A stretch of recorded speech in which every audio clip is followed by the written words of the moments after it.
Are you in the market for a used RV? Hi, I'm Curly Bob, and here at Crazy Curly Used RV Service, dang man, have I got a deal for you. This mechanical marvel just came on the lot today. It's a gently used 1976 Dodge Cruise Air motorhome. Are you flush with cash and have a lot of time on your hands?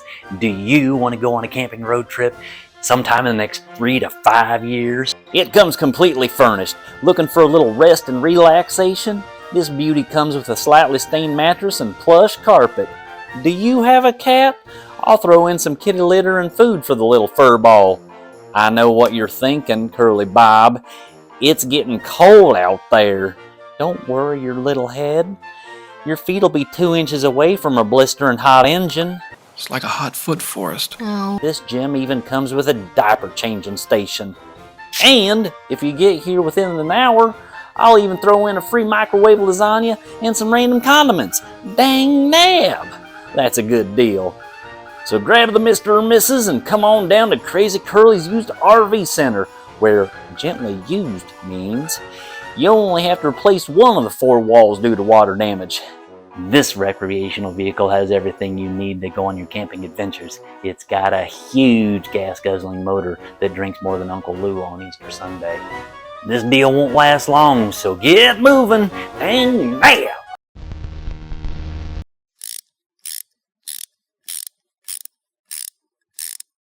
Hey everybody, welcome back to the channel. Hey guys. If you're new here, we are the people who fell for Crazy Curly Bob's sales pitch. That guy is smooth as silk. He's amazing, truly.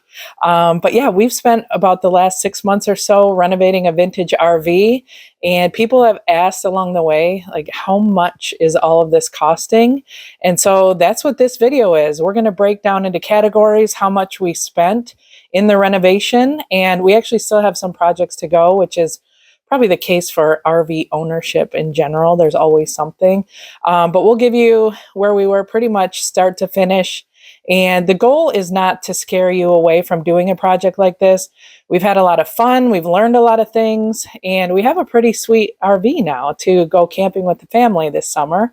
And so I guess it's more just to give you a realistic idea before jumping into something like this of what the actual costs are. We saw a few videos out there where, you know, they broke down their costs and they were nowhere near how much we spent. Spoiler alert, the amount that we spent is actually insane. Once we sat down and totaled everything up, we were shocked ourselves. So hopefully you're not too shocked by the amount that we spent. And we have actually no idea how much Harvey, our RV, is worth now. Probably not as much as we spent, truly, but we haven't really seen many for sale that are vintage and completely renovated. So if you guys have any ideas, we'd like to hear what you think the value is. And the other thing for us is we looked at this as an investment for our channel. So we're relatively new YouTubers, like this is our first venture. And so we wanted to put some good content out there for you and have some good before and afters. And we're very thankful that everyone has followed us along for this ride. It's been exciting for sure. I mean, you guys have come up with tips and all kinds of tricks to help us get through our dilemmas, and it's really appreciated. So we want to share a cost with you. Go ahead and add it up. Every cent's accounted for. Bear in mind that Christy and I did all the work ourselves. Now, if you were to have this work done somewhere else, you would have to take that into account too. Those prices, I'm sure, would be a lot higher. So for our first category, our initial investment, we spent $1,000 on Harvey. We saw Harvey on Marketplace for $2,500, and then all of a sudden it dropped down to $1,000. And ultimately, come to find out, we think it was because they were trying to move Harvey because lot rent was coming due at the campground they were at. And to tell you the truth, when we saw it listed for $2,500, we were actually interested in it then. We probably would have tried to haggle a little bit on the price, but it just didn't work out timing-wise for us to go look. So when it dropped to $1,000, we thought there's... Can't pass that up. Yeah. After our initial purchase, one of the things we really wanted to take a look at was the engine. And so our second category, we lumped together all of our engine and sort of mechanicking types of expenses. And this wound up actually being our largest area of expense. So All the engine and mechanical was around $3,000. Dang, damn. Most of this fell to Tyler. A lot of this is really more in his wheelhouse, although I'm pretty good Christy can turn a wrench or two. Mechanicking is now my thing, I think. It is. So Harvey was sold to us as a running and driving rig. We hopped in it and drove it 30 to 40 minutes home. And but ultimately, we wanted Harvey to be reliable. So we needed to address a few issues. First, we found out that Harvey overheated. So we went through the cooling aspect of the engine. Then there's other things, stopping. Everybody needs brakes, apparently. I don't know. But we did, we changed the starter, the battery, that sort of thing. We're confident in Harvey's capabilities. We went on a couple of short trips, but we're not ultra confident. We didn't rebuild Harvey's engine. We just did some of the accessories and some of the components that would make Harvey more reliable. And ultimately, I would like to get an overdrive transmission for Harvey. If we went on a trip out west and I wanted to stretch its legs, get out on the interstate, it would be one, good for fuel economy, and two, easier on the engine and other components. The next category we just titled construction, and the total for that was $950. And this is the paneling, the insulation, primer, caulk, lumber, screws, all of those kind of Home Depot items. And this was one category that was actually higher than what we anticipated because Harvey was hiding a little secret when we bought him, and that we knew there was some water damage, but the back wall ended up, and part of the side wall and part of the floor actually all ended up having to be replaced. And so, you know, the cost of lumber right now and screws and all those things is very high. So that total wound up being $950. Category number 4 was the exterior of the camper and the roof. That totaled $1,100. The most expensive item in this category was the turnip coat. That's the roof coating that we put on Harvey. A 5-gallon bucket was about $350. We also bought multiple tubes of ProFlex sealant for like around the windows and trim and all that stuff. Taillights, headlights, marker lights, all that's in this category. And also various tapes. This included butyl tape, corner tape for the trim, and the Turnabond tape that we use primarily on the roof. We wanted to talk about the Eternabond tape for a minute. You see it all over the RV forums and whatnot of how amazing this stuff is at preventing leaks and all these fixes and things like that. And for us, we think it was a mistake to use it on our roof. So we used the Eternab coat covering, which we actually love, and we'll most likely use it on future projects. But what we did was around the vents toward the end, we put Eternabond around them and then went over it with the roof coating. And what we noticed maybe a month later is that there was some basically cracks that formed just at the edge of the tape. And what I think most likely happened was you can't put that Eternab coat down over any kind of moisture. And the back of that Eternabond is a little gummy, basically. And so I think the moisture from the tape just didn't allow the roof coating to, you know, do what it was supposed to do. I kind of feel like the Eternabond tape maybe shrunk a little bit and pulled away from the Eternacoat that we applied over it, but that could be too. There was shrinkage. In any case, we bought some Eternacoat patch, used some mesh tape, and fixed those little cracks. I don't know if it would have ever leaked into the RV, just because they were just pretty fine cracks. And also there was Eternabond tape underneath, so it was kind of like a double protection. But anyway, we did patch those cracks, and we'll check in the spring to see if we notice any new ones. Definitely. And don't forget to budget for literal truckloads of butyl tape. You use that stuff on everything. Everywhere. Category number 5, wheels and tires. We spent $1,500 on wheels and tires for Harvey. When we saw the listing, Harvey said, hey, 4 new tires. And we thought, hey, we're going to save $1,000. And if you guys have bought tires here recently, you know that they're super expensive. So turns out Harvey is an older RV. It's got 16.5-inch rims. And what that means is those tires are hard to find for those wheels. And so we wanted to make Harvey, at least, you know, if we were stranded out someplace, able to change a tire, we wanted to go with something more standard. So we wanted 16-inch wheels, and we actually had to buy 7 tires because we needed a spare. Yeah, so Harvey did have new tires, 4 new tires on the back that they had just put on. They had like 50 miles on them.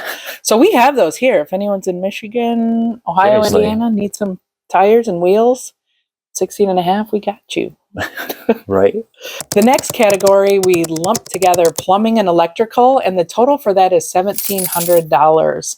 So the main expenses in that category, the toilet was a couple $100. We probably could have reused the old one.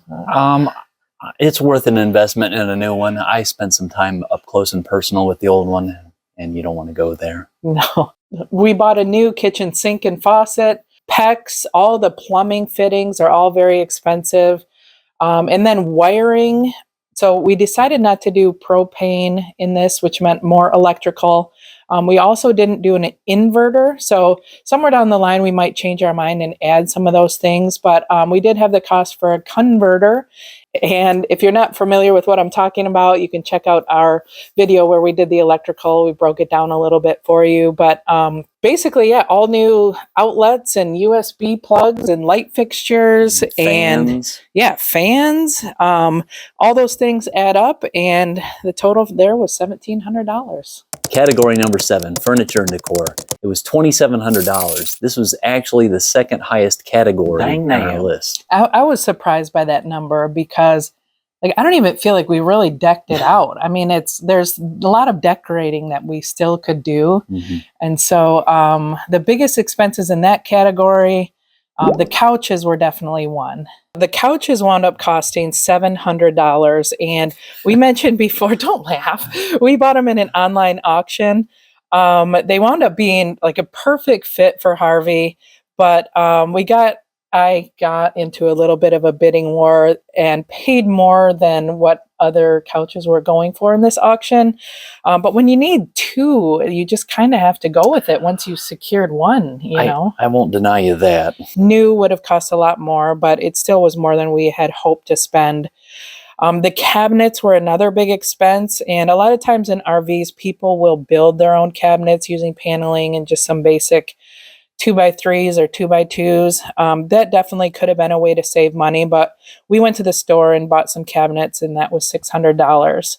So when you're camping, you want to get a good night's sleep. So we spent $300 on mattress and bedding. Yeah, and we just got an Amazon one. I mean, it wasn't the best, but it wasn't the cheapest either. As far as the kitchen, there was some bigger expenses there. We did splurge a little for the butcher block countertop.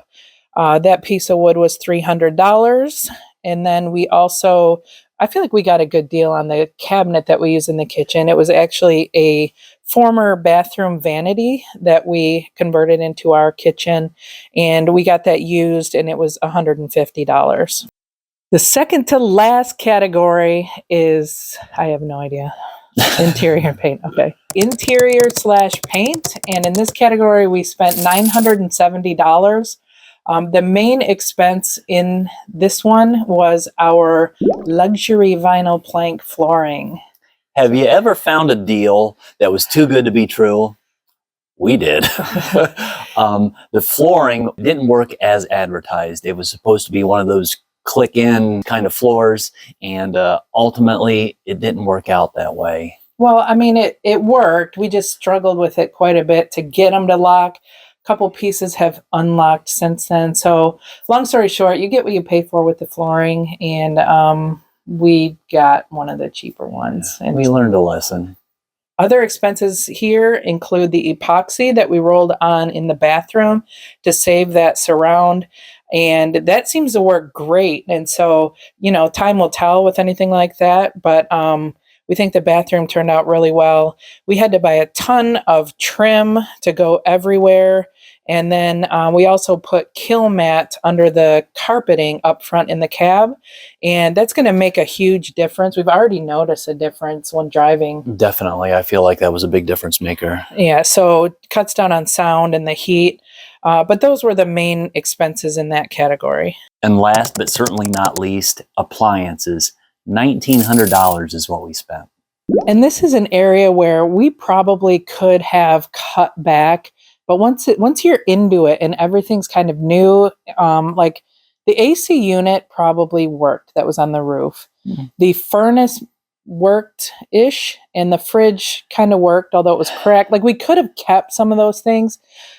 We did need a new water heater, but once we made the decision to do away with propane, then it kind of trickled down from there to where those existing fridge and furnace we couldn't stick with anymore. But by that time, we kind of wanted new ones anyways. I mean, you hate to be in a new RV and have like a broken old fridge. Right. So it's 47 years old. If they're not used very often, even time takes its toll on them. So we wanted to go with something new and reliable.